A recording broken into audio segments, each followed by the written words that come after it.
Welcome to America. Forget the stadium for a moment because the real culture shock begins when the second European World Cup fans walk into places like Waffle House, Walmart, or Taco Bell.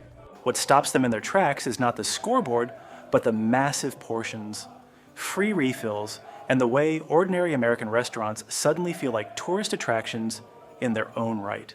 Let's take a look at why World Cup fans are so surprised by food in America.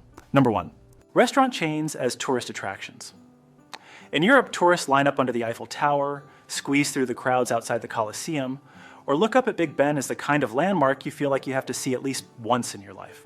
But in America, the thing causing all the excitement might just be the glowing yellow Waffle House sign off the highway, a Taco Bell drive-thru lane, or breakfast being served at 1 in the morning. Biggest shock and surprise about our country is the food. We got Europeans in America right now and they've never been to a Taco Bell, a Wendy's. And it's sad to say, that is American culture. That's American food. They went to Taco Bell, they went to Wendy's, Chili's, Waffle House at 1 a.m. Just look at the way this fan talks about Taco Bell, Wendy's, Chili's, and Waffle House. These are not random places they picked because everything else was closed. For a lot of European fans, those four names are basically must-visit stops the moment they land in America. It sounds funny, but many of them have known these brands for years through movies and social media. Now that they are finally in the US, they actually get to see whether these places are as fun as they looked online. And from the way they are trying to hit one chain after another, this is no longer just a meal. It has become part of the trip. Also, I don't remember which team he belongs to, but that one player that landed, went to Taco Bell for breakfast, went to Wendy's for lunch, and went to Chili's for dinner. Don't get me wrong, that's a dream day if all three of those combined wouldn't have me on the toilet for hours on end. This guy looks determined to try all of America in one day. First Chipotle, then Raising Cane's, then Chili's, Wingstop, and Chick-fil-A. What kind of stomach can keep up with that schedule? Watching them jump from one chain to the next, the whole trip starts to feel less like a soccer vacation and more like a high-speed food tour. The funniest part is that these places feel completely normal to Americans, but for European visitors, each one becomes a little milestone they have to check off before going home. But what about the taste?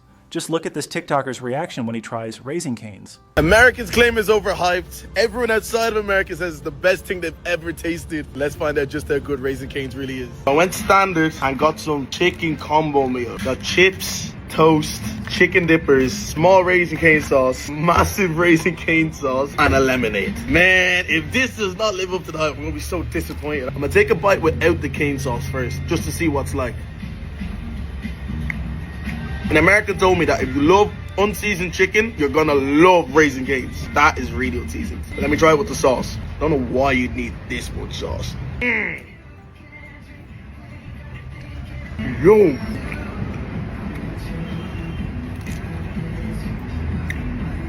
You know what?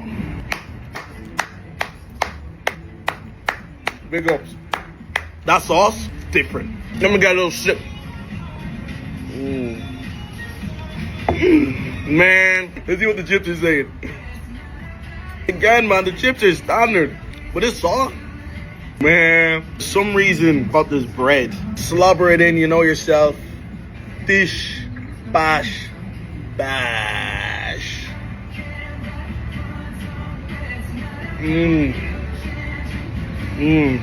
Overall, yeah, being real, chicken by itself is bland. I'll be straight up. The chicken is so bland. But the sauce, same thing. If it wasn't for this sauce, the toast thing's actually nice. Would I say it's overrated? Yeah, for the actual quality of the food. No, in terms of how good the sauce is. That sauce slaps. Hey! European visitors are finally trying the restaurants they have seen online for years. One TikToker described the place as a one-of-a-kind experience with a massive burrito, portions that feel almost impossible, and flavors that sound like they should not work together, but somehow end up tasting strangely good. From across the Atlantic, these restaurant chains are often reduced to jokes about grease and fast food. People assume they are cheap, ordinary, and nothing special. But the people finally trying them in person are filming every bite like they have just discovered a piece of America that the travel guides forgot to mention. we go to Europe and we go to like the Eiffel Tower, the Colosseum, Big Ben in London, all of these like massive attractions that are beautiful and old. And there's a reason why we go over there and we're in awe. Meanwhile, they come over here and they're going to like Waffle House, Wendy's, and they're just like, their minds are blown. Americans go to Europe to look up at the Eiffel Tower, the Colosseum, or Big Ben. Europeans come to America and lose their minds over Waffle House and Wendy's. It sounds hilarious, but that is exactly what makes it interesting. The things Americans take for granted can become the highlight of someone else's entire trip. And Waffle House seems to be winning that race. How many Americans ever thought a roadside diner would one day make tourists fly thousands of miles and still be willing to stand in line?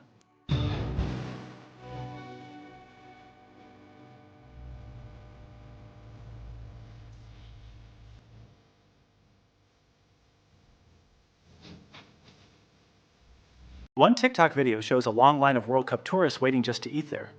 Think about that for a second. People traveled thousands of miles and still stood in line to eat at Waffle House. This is one of the funnier things I've seen so far in the World Cup. You can see right behind me, Waffle House, a giant line of all the people from Spain, all the Europeans and everything. I don't think I've ever seen a line from Waffle House. More or less, I don't think I've ever seen Waffle House at over a 50% capacity. That line, look at it. It is so thick. It's just going down the entire side of the building. Look at this.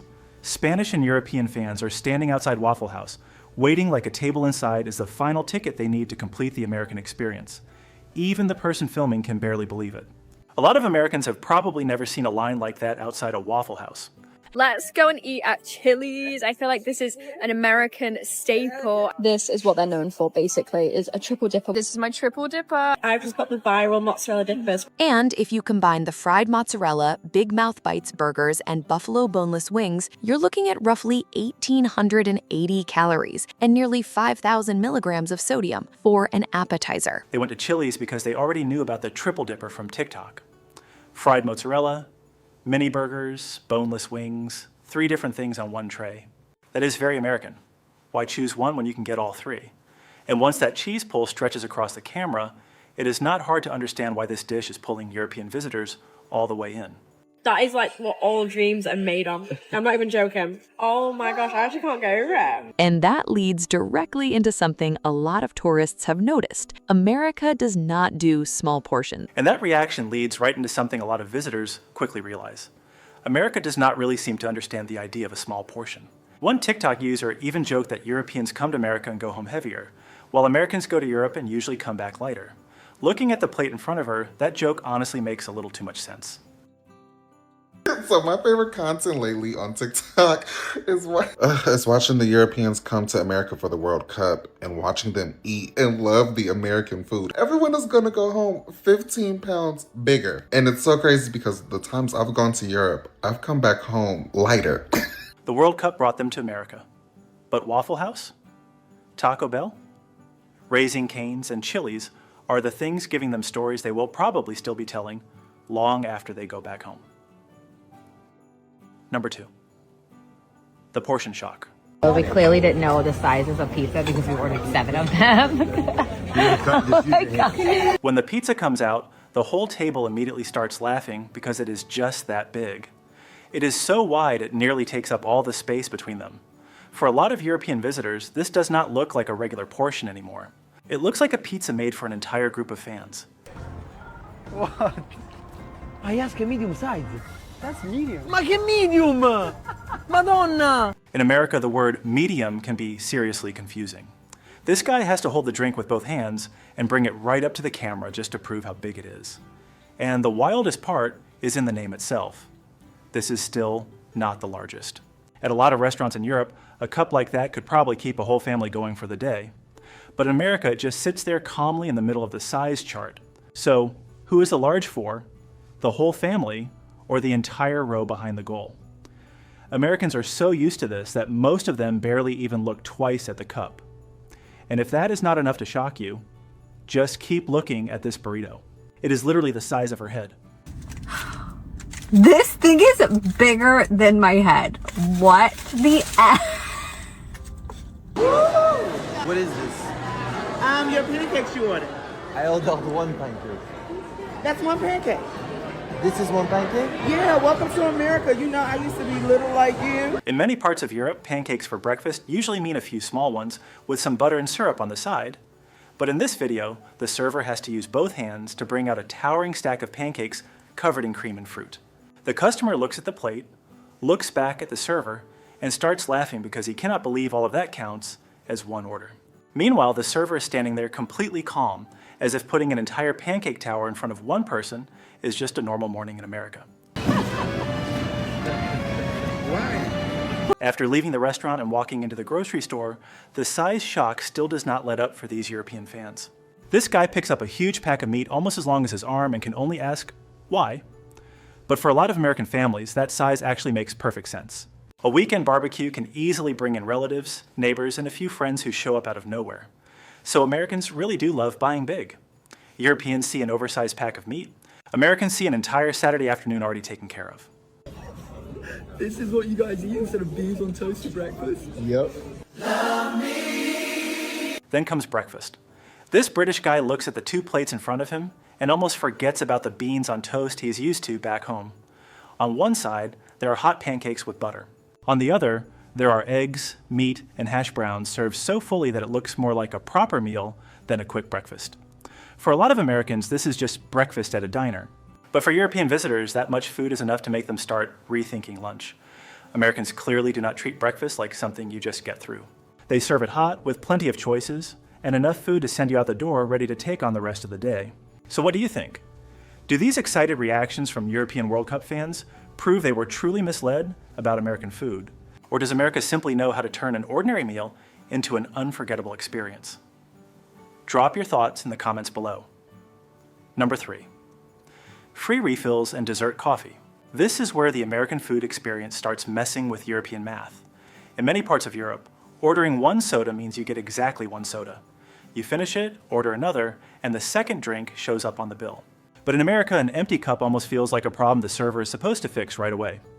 Some people come to America to watch the World Cup, others come for unlimited Coke. Thanks so much. You're welcome. This British tourist jokes that one drink could last her until the next World Cup. And honestly, just look at that cup. The funny part is not just how much she gets, it is the fact that someone might come back and refill it before she even has to ask. Let me grab you a refill. Oh no, I didn't order one. Oh, they're free. What do you mean free? Nothing's free. Here they are. Seriously? Yeah. This isn't a trap? No. Americans barely notice this because it feels completely normal. Hot day, salty food, empty cup, just refill it. No big conversation, no awkward moments, and no extra charge. Tell me why I have only just found out that Americans get free refills when they go out for dinner. Yeah, literally go anywhere and you can get unlimited free drinks. This has never been a thing anywhere I have been in the UK, Europe. The truth is, Americans hardly think twice about it. To them, a cup full of ice and the right to go back for more feels like part of the meal. No different from napkins or a straw. The hotter it gets, the more ice goes in the cup. Soda gets ice, tea gets ice, even plain water gets ice. And after just a few minutes, European fans start standing in front of the soda machine with the same look kids have the first time they walk into a candy store. They try one flavor, then another, mix in a little extra just out of curiosity, and go back again simply because nobody's charging them for it. By the time they walk into the stadium, they have enough sugar and caffeine in their system to sing louder than the section next to them, jump for 90 minutes straight, and still have energy left to argue with the referee after the final whistle. Number 4, grocery store shock. I can't believe it. Are you joking me? I didn't know that Costco had your beans. Honey, this is insane. Okay, you don't have to go overboard. We know they have it. Americans probably find it kind of funny that European visitors would fly halfway around the world and get excited about going to a grocery store. But try looking at these places through the eyes of someone visiting the US for the first time. When World Cup fans walk into an American grocery store, the plan to quickly grab a few things can easily turn into a full afternoon tour. I'm in a Wegmans supermarket grocery store, only in America. Train going round. What's this all about? The grocery stores here are an attraction all by themselves. And that same feeling keeps coming back in almost every aisle. There are just too many choices. Americans are so used to it that they barely notice when one cereal brand comes in a dozen flavors, 3 different box sizes, and a few seasonal versions. But for a visitor who just got off a plane, the cereal aisle alone can make them stand there longer than they would reading a train schedule. Chocolate, cinnamon, marshmallow, peanut butter, fruit. And then a limited edition box tied to whatever movie is popular right now. Some boxes look like breakfast, some look like toys. And some make you wonder whether the kids are choosing the cereal or the cereal is choosing the kids, but a regular grocery store is only the warm-up. The real culture shock begins when they walk into Walmart. Warm-up, wow. Look at those. I think they're getting ready for something. Fucking heat in Texas. Huh. What the hell? Wow. You get cooled down with that shit. There's only one. There's probably thousands of those fans. And air conditioners. Huh. Wow. European fans step into Walmart looking like they have just discovered a second stadium in the middle of America. Some start laughing, some keep filming nonstop, and some just stand there in those massive aisles not knowing whether to look left or right first. They have seen Walmart in movies, on TikTok, and in all kinds of videos about America. But once they are actually standing between shelves that seem to stretch forever, everything feels even bigger than they imagined. The World Cup brought them across the Atlantic for soccer, but Walmart gives them a different kind of shock.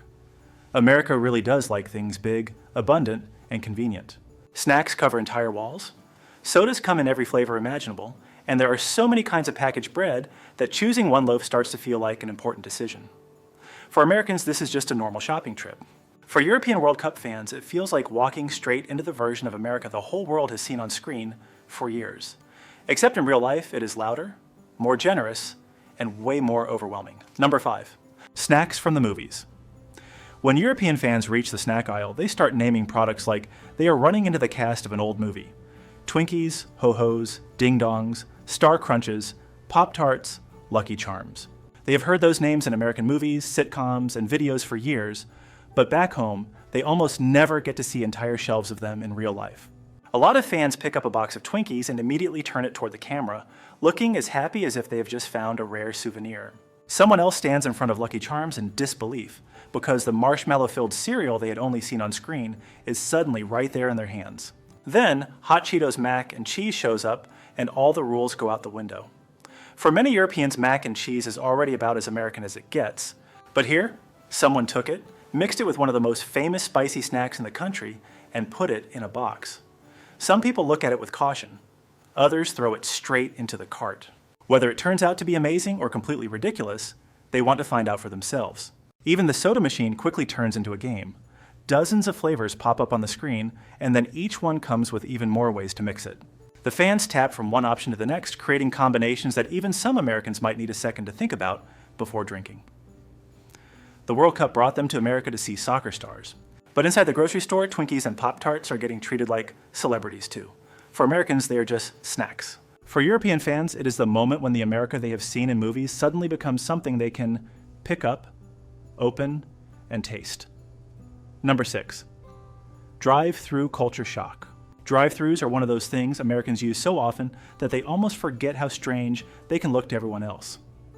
Hungry on the way back to the hotel? No need to find a parking spot. No need to walk inside.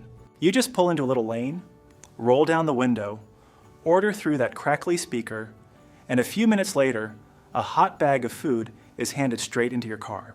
They are used to walking into a place, waiting at the counter, or sitting down for a proper meal, but in America, an entire meal can show up right next to the driver's seat. The burger ends up on someone's lap, the fries get passed to the back seat, a giant soda sits in the cup holder, and the car keeps moving toward the stadium. What makes it fun for them is not just the speed. It feels exactly like a scene from an American movie they have watched their whole lives. The glowing menu board at night, the line of cars slowly inching forward, the employee taking orders through the speaker, and then that little window opening with a paper bag that smells like fresh fries. For Americans, it is just a quick dinner. For European fans, it feels like stepping into a very real version of America. Big, fast, convenient, a little loud, and full of life. The World Cup brought them here for soccer, but the drive-thru gives them a small lesson about America. In a country where everything can be a few miles apart, the car is not just for getting around, it almost becomes a dining room, a waiting room, and sometimes even a moving fans section after the game.